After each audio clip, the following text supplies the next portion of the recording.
Welcome to Divakar Physics. So in this video, we'll discuss about some multiple choice questions, objective questions. So we'll discuss about 25 questions from full chapter from your syllabus. Okay, so let us start. So number one question is, a simple machine can act as a force multiplier and the speed multiplier at the same time. True or false? So this is false because machine cannot act as a force multiplier and at the same time as the speed multiplier.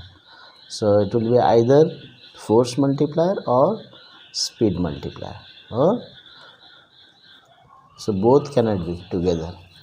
Okay. Second question is,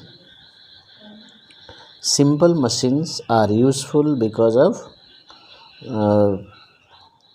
they act as force multipliers, they act as speed multipliers, they can change the direction of effort to the convenient direction, all of this.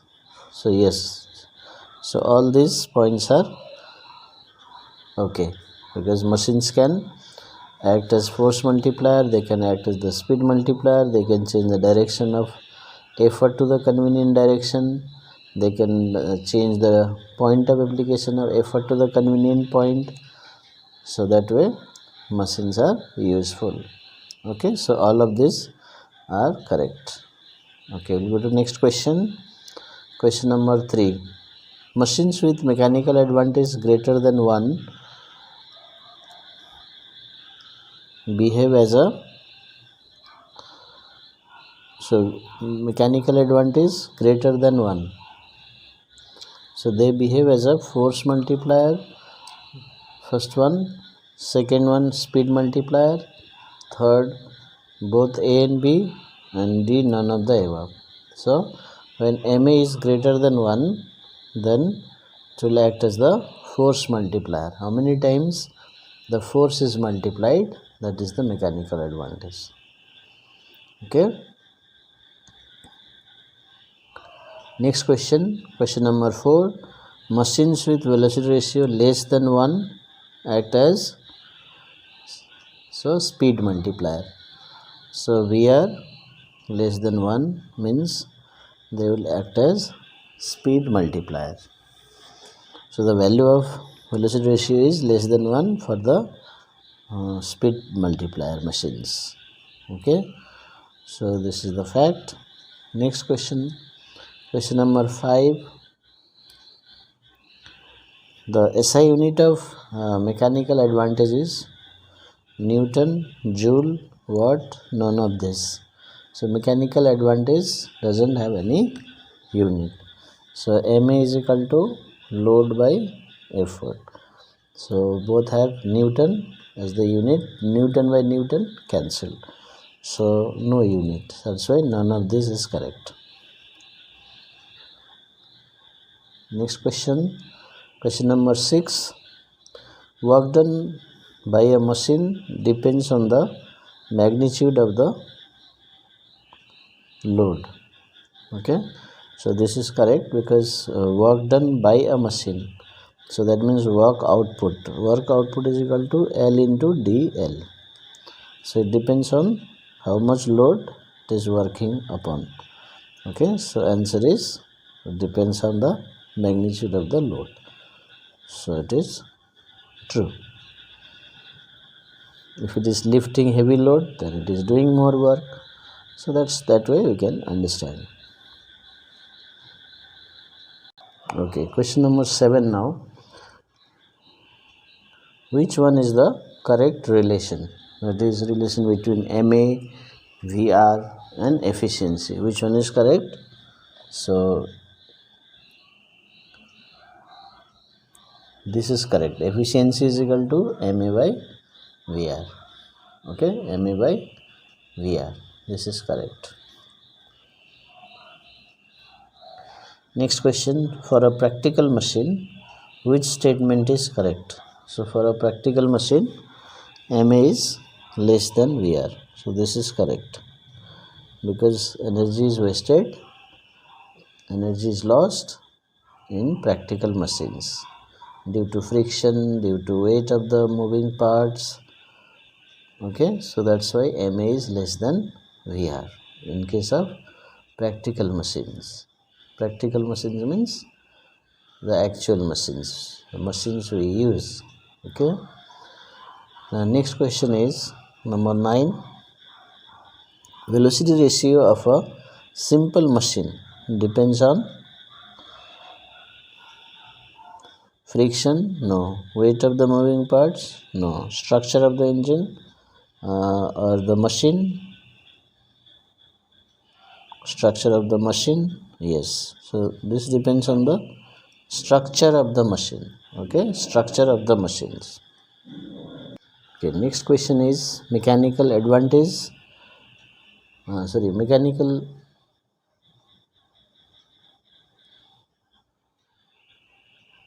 Okay, mechanical advantage is a mechanical advantage.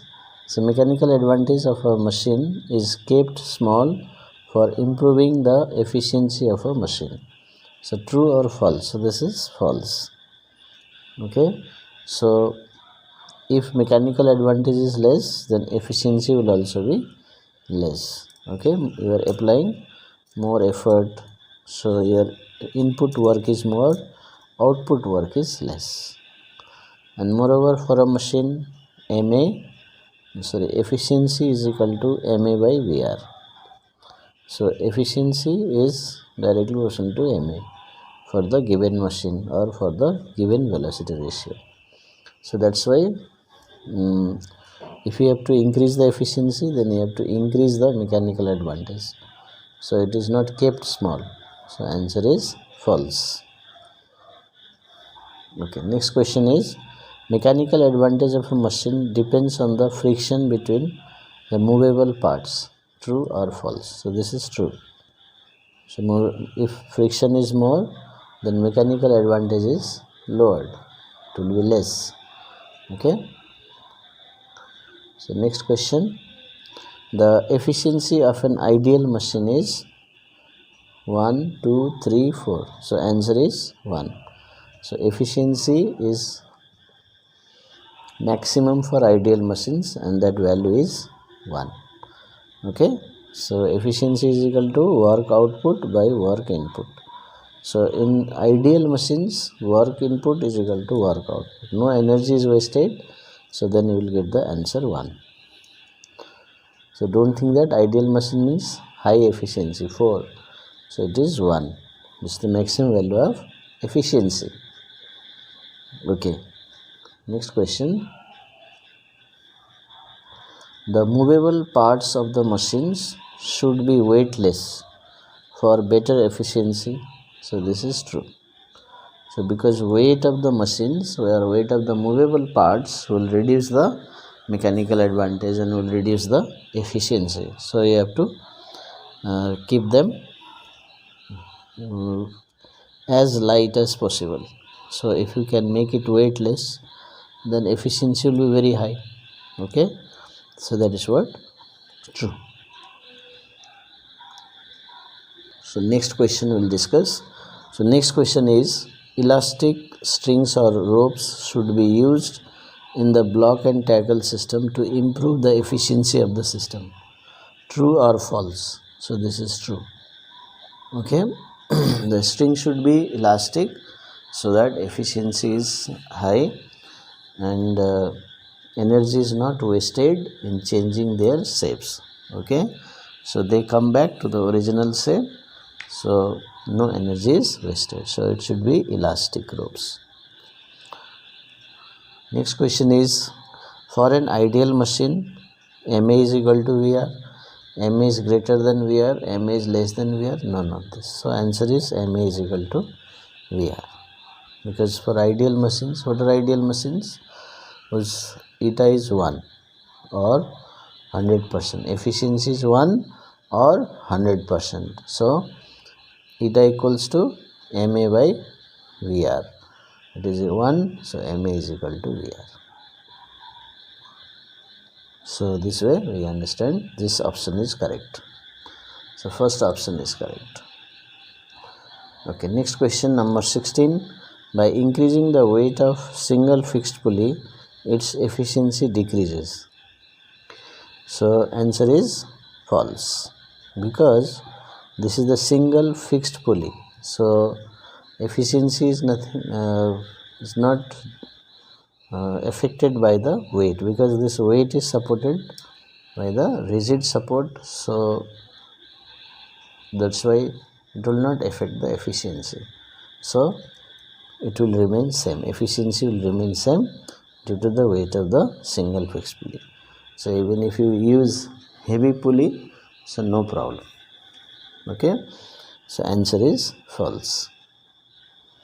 Usually weight of the movable parts will affect the efficiency, but this is a fixed pulley, so weight is managed by the support, so it will not affect it. Okay, next question number 17. For a practical single movable pulley, MA is greater than VR, MA is less than VR, MA is equal to VR, and none of this. So for practical machines, we have already discussed in question number 8 that MA is less than VR. So this option is correct. So it's a practical machine, so MA will be less than VR. Okay, next question number 18.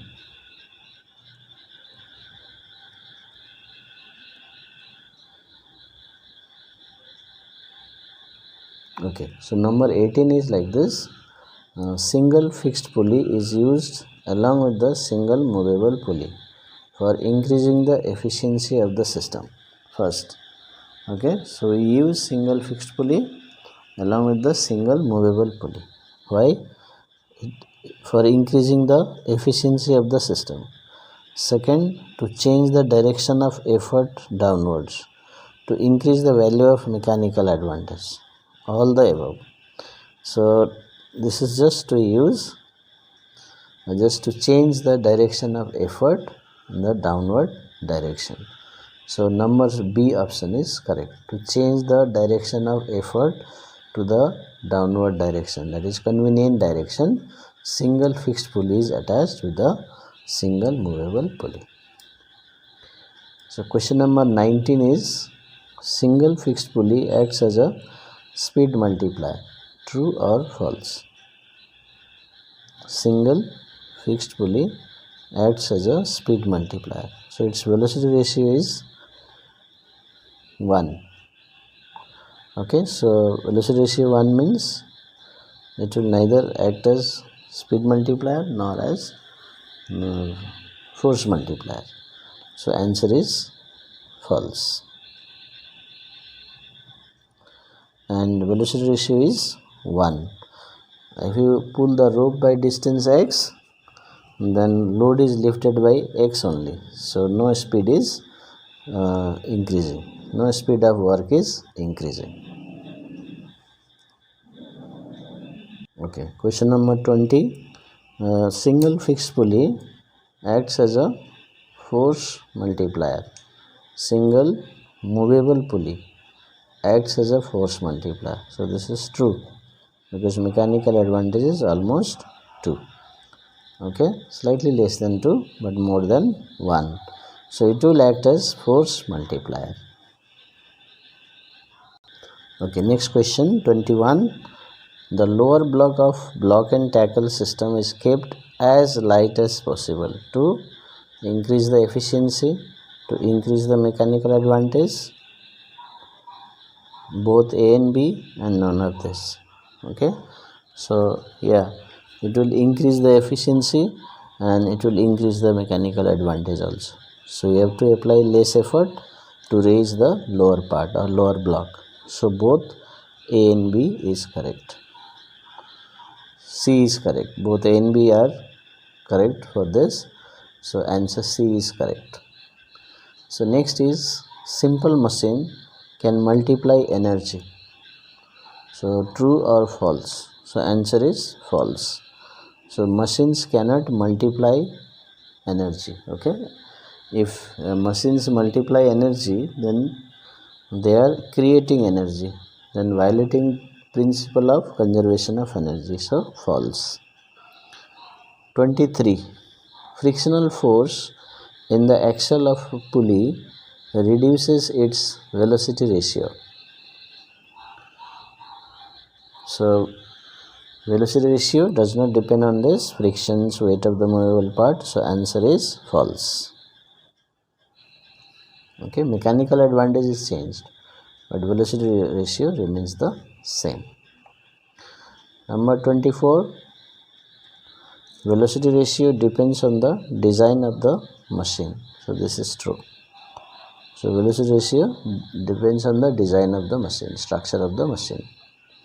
And last one, the correct formula of efficiency of a machine is work output by work input into 90%, work output by work input into 100%, work input by work output into 100%, and none of this. Okay, so answer is work output by work input into 100. So we can take it as work output by work input also, but as it is expressed usually as percentage, so it is multiplied with 100. So B option is correct. So that way, so we can understand this chapter. Okay, thank you for watching my video.